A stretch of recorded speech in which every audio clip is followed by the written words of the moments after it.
तो सरस्वती पूजा का समय अब समाप्त हो चुका है आपके एंजॉय करने का। चलिए फिर से लग जाते हैं हम लोग रिवीजन रिवीजन रिवीजन। ओके, तो ये फरवरी मंथ का जो दर्पण है आपका, इसके बाद मार्च वाला तो अभी आता नहीं है, 10-12 तारीख तक आता है। फरवरी से हम लोग क्या करते हैं, पिछले दो जनवरी 2025 तक का करीब हम लोग रिवीजन कर लेते हैं, ठीक है। तो ये नेशनल न्यूज़ में सबसे पहला है आपका, यूनेस्को की सूची अमूर्त सांस्कृतिक विरासत की सूची में दीपावली को 16वें प्रतीक के रूप में चूज़ किया गया है। ये जो है 194 सदस्य यूनेस्को की अंतर सरकारी समिति के जरिए ये शुरू किया गया है आपका, जिसका बैठक हुआ था नई दिल्ली में पहली बार। और ये जो है 8 से 13 दिसंबर को इसकी बैठक हुई थी, ठीक है। इसके बाद आप देखना कि दीपावली तो 16वां है, इसके पहले वाला कौन है, तो पहला है आपका वैदिक जंप की परंपरा। 2008 में 3 है कुटियाट्टम और रामलीला। रम्मान 2009 में मुडियट्टू, 2010 में केरल का नाटक, ये सब है। राजस्थान का कालबेलिया लोकगीत नृत्य जो है सपेरा समुदाय के द्वारा जो किया जाता है। छऊ नृत्य बहुत इंपॉर्टेंट, पूर्वी भारत का झारखंड, पश्चिम बंगाल और उड़ीसा का मुखौटा नृत्य है, ठीक है। लद्दाख का बौद्ध मंत्रोच्चार जो 2012 में ही शामिल किया गया है उसका। उसके बाद संकीर्तन, ये यूपीएससी में पूछा जा चुका है आपका। संकीर्तन को 2013 में मणिपुर का अनुष्ठान गायन है। ठठेरा शिल्प पंजाब का है दोस्तों, और ये जो है आपका जरियाला गुरु में पारंपरिक रूप से पीतल और तांबे के बर्तन के में हस्तशिल्प के लिए ठठेरा शिल्प पंजाब का है। योग और नवरोज को 2016 में, कुंभ मेला 2017, कोलकाता का दुर्गा पूजा 2021, गुजरात का गरबा 2023। तो रिसेंट वाला याद रखना प्लीज, 2021 में कोलकाता, गुजरात का गरबा 2023 में। ये याद रखना है आपको। 2025 में आपका दीपावली आया है, उसके साथ ही आपको और कौन कौन आया है। ये कभी कभी क्रम मिलाने के लिए दे देता है आपको। यूपीएससी 2024 में इस तरह के प्रश्न पूछा जा चुका है, आप देख लो। इसके साथ ही जब ये बैठक हुई तो मिस्र का लोकप्रिय स्ट्रीट फूड कोशरी, इराक का रमजान के दौरान खेला जाने वाला खेल अल-मुहैबिस, इथोपिया का वलाइटा समुदाय का मिफाता नव वर्ष उत्सव, साइप्रस की प्राचीन कमाडारिया वाइन, घाना का हाईलाइफ संगीत और नृत्य, चिली की सर्कस परंपरा, आइसलैंड का स्विमिंग पूल, इटालवी व्यंजन, ये सब, ठीक है। सेकेंड जो न्यूज़ है, नौसेना को मिला है सब पहला स्वदेशी निर्मित गोताखोरी सहायक पोत DAC 820। ये स्वदेश निर्मित गोताखोरी जो है ये सहायक पोत मिला है, जो कोलकाता स्थित messrs Titagarh rail system limited के द्वारा 16 सितंबर 2025 को भारतीय नौसेना में शामिल किया गया है, कोच्चि के नौसेना में, ठीक है। बस बस बस इतना ही आता है, बहुत ज़्यादा डिटेल भी नहीं जाना है।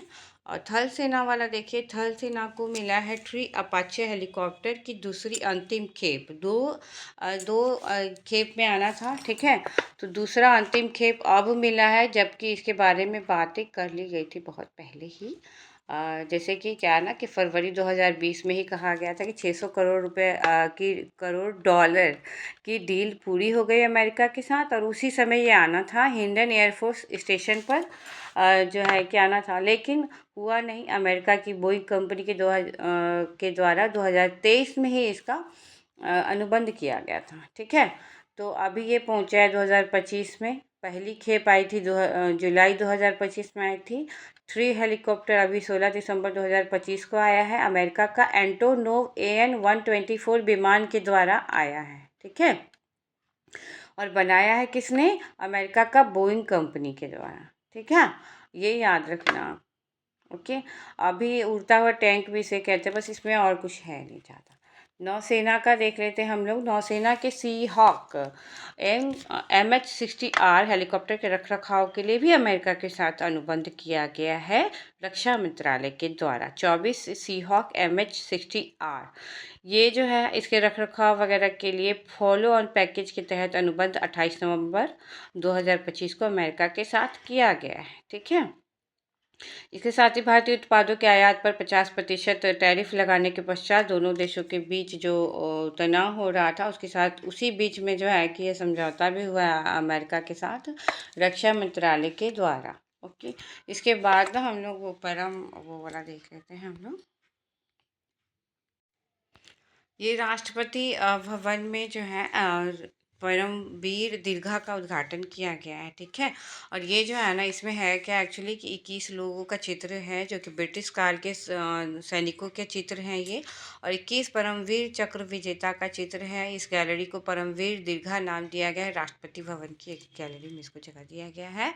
और ये जो है 1971 में तत्कालीन पूर्वी पाकिस्तान में पाकिस्तानी सेना ने भारतीय सेना के समक्ष समर्पण 16 दिसंबर को किया था। तो 16 दिसंबर 2025 के विजय दिवस के अवसर पे ही इसका जो है कि उद्घाटन किया गया है। परमवीर चक्र प्राप्त भारत के सबसे बड़े सैन्य सम्मान जो है उसके याद में 21 सैन्य कर्मियों को परमवीर चक्र से जो सम्मानित थे उनको दिया गया है। ये याद हो गया।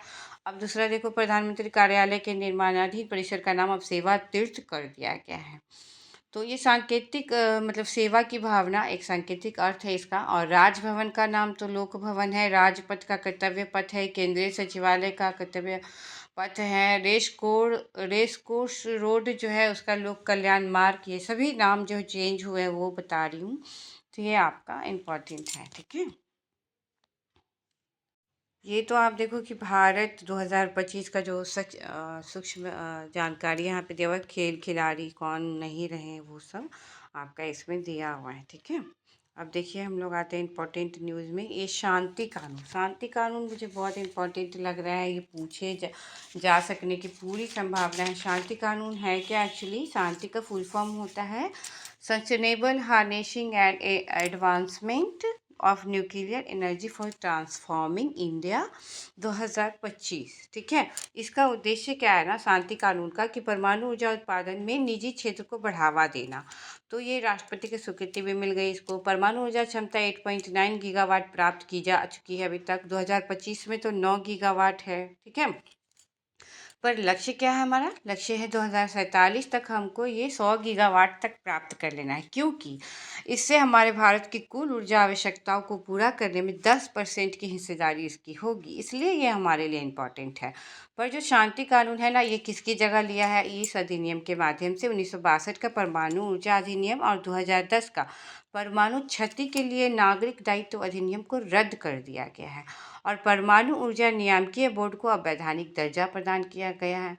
इसमें निजी कंपनी संयुक्त उद्यम सरकार से लाइसेंस लेकर अपना काम करेंगे, न्यूक्लियर पावर प्लांट्स बनाएंगे, संचालन करेंगे, सभी चीज़ों का स्वच्छ ऊर्जा क्षेत्र के रूप में ये काम कर सकते हैं। तो ये इतना इम्पोर्टेंट है आपका, इसको प्लीज़ मिस नहीं करना, पढ़ लेना। ठीक है। अब आ जाओ, बाहुबली LVM-3 रॉकेट के द्वारा अमेरिका का ब्लू बर्ड ब्लॉक 2 सैटेलाइट का प्रक्षेपण किया गया है, जो भारत की धरती से सबसे भारी उपग्रह का सफल प्रक्षेपण किया गया है। तो ये बाहुबली के द्वारा किया गया है। ठीक है। अब आ जाओ, इसमें सबसे ज़्यादा इम्पोर्टेंट ये है कि ये संचार उपग्रह जो है अमेरिका का तो है, पर रॉकेट आपका है यानी कि भारत का है। ठीक है। और LVM-3 का जो है ये AIM-6 है। इसके पहले जो है कि आपका यानी कि भारत का सबसे भारी जो था उसका वजन 4400 किलोग्राम था। और ये बाहुबली रॉकेट LVM-3 का M5, ठीक है, M5 ऑपरेशनल मिशन था, जो अमेरिका के संचार उपग्रह ब्लू बर्ड ब्लॉक 2 का प्रक्षेपण अब बाहुबली LVM-3 का 6वां ऑपरेशनल मिशन है। तो यही अंतर है। अभी का जो है 6100 किलोग्राम का उपग्रह है, ये भारत की धरती से लॉन्च किया गया है जो। और भारत का अपना 4400 किलोग्राम था, जो 2025 में किया गया था। 2 नवंबर 2025 को किया गया था। ठीक है। बस यही है, दोनों का कंपनी का नाम देख लीजिए। अमेरिका का है AST स्पेस मोबाइल के बीच, और भारत का इसरो के द्वारा वाणिज्यिक इकाई new space India limited NSIL के द्वारा किया गया है। ठीक। चलो, ये IPL का जो है इसको आप देख सकते हो यहाँ पे। एक सेकेंड देखो, सबसे अमीर खिलाड़ी जो है कैमरन ग्रीन ऑस्ट्रेलिया का है, कोलकाता नाइट राइडर्स के लिए खेलता है। सेकंड नंबर पे माथीशा पथिराना है। ठीक है, वो श्रीलंका की है। और भारत का अगर पूछा जाए तो कौन है बताओ? भारत का कार्तिक शर्मा, प्रशांत वीर सबसे ऊपर है। कार्तिक शर्मा तीसरे नंबर पे चेन्नई सुपर किंग्स के लिए, प्रशांत वीर भी चेन्नई सुपर किंग्स के लिए सबसे धनी, ठीक है, महंगे बिकने वाले खिलाड़ी। और इसके अलावा भारत के 3 और है ना, देखो आप लास्ट में, आकिब नवीधर भारत के हैं, रवि बिश्नोई भारत के हैं, वेंकटेश अय्यर ये भी भारत के हैं। ठीक है। तो अकीम नवीधर दिल्ली कैपिटल्स के लिए, रवि बिश्नोई राजस्थान रॉयल्स के लिए और वेंकटेश अय्यर रॉयल चैलेंजर्स बेंगलुरु के लिए खेलते हैं। इसके अलावा हम लोग अब दूसरे ये पे आते हैं।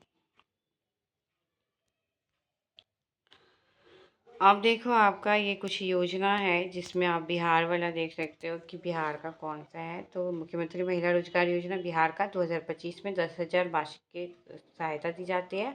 इसके साथ ही झारखंड का देख लो, मुख्यमंत्री मैया सम्मान योजना है 2024 में 2500 रुपया मासिक सहायता दी जाती है। आईएनएस आईएनएस जो शीर है, ये है क्या एक्चुअली राष्ट्रपति द्रौपदी मुर्मू की समुद्री यात्रा हुई थी। और ये जो है आईएनएस वागशीर की जो है ये सबसे लास्ट छठी है। कलवरी क्लास की जो सबसे छठी है आईएनएस वागशीर। इसके पहले 5 हो चुका है। नौसेना प्रमुख आपके एडमिरल दिनेश के त्रिपाठी हैं। और ये जो है ये पनडुब्बी इसी के साथ जो है पनडुब्बी राष्ट्रपति मुर्मू इसमें भ्रमण किए हैं। इसके पहले जो है अब एपीजे अब्दुल कलाम 2006 में कर चुके हैं ऐसे पनडुब्बी में समुद्री यात्रा। ओके, चलो।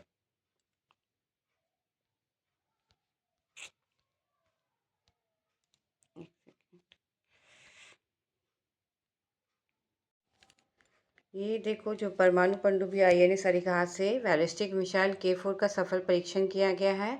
और ये जो है इसमें डीआरडीओ के द्वारा, ठीक है।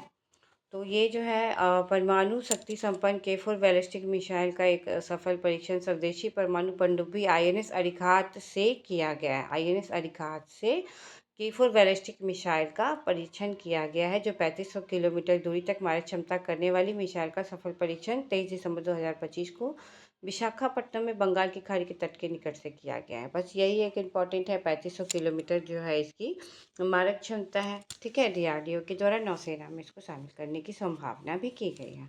अब इसके साथ ही आपका जो है ख़त्म होता है जो नेशनल न्यूज़ है। ओके।